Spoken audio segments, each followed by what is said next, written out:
بسم الله الرحمن الرحیم. دعایی که قرآن کریم برای جوانان توصیه کرده. اشاره قرآن همیست که این جوانا این دعا را باید فراموش نکنن. اگر میخواین که نامشان مانند اصحاب کهف، جوانای کهف، همونطور نامشان زنده در تاریخ ثبت شود، با نام نیک بوده باشند، به نام نیک از این دنیا بروند، بر از اینا افتخار کنه خانوادهشان در پهلوی ازی که خود را عملا یعنی به اسلام برابر میکنن، به شریعت برابر میکنن.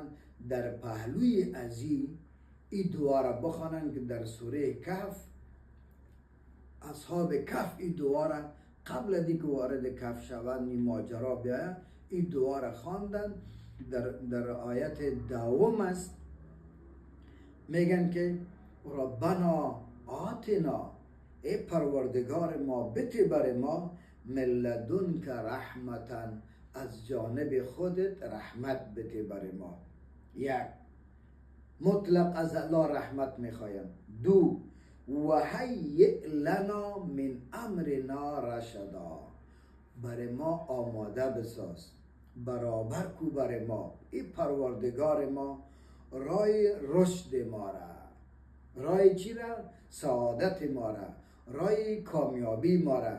بنان این دعا خاص بر طبقه جوان است که رشد میخواین، تکامل میخواین، رحمت میخواین، رای سعادت کامیابی میخواین. این دعای اصحاب کهف را فراموش نکنن. قرآن کریم در جواب چه میگه؟ فضربنا علی آذانهم فی الکهف سنین عددا. از الله رحمت و رشد خواستن. الله میگه که ما برای گوشهایشان این چیزی را انداختیم که صدای مردم را نشنوند. 300 و چند سال در آنجا زندگی کردند، سالم بودند و اینها جوانایی هستند که اسلام بر زنا افتخار میکنن، در برابر کفر استاده شدن. بنان این دعا را جوانا فراموش نکنند.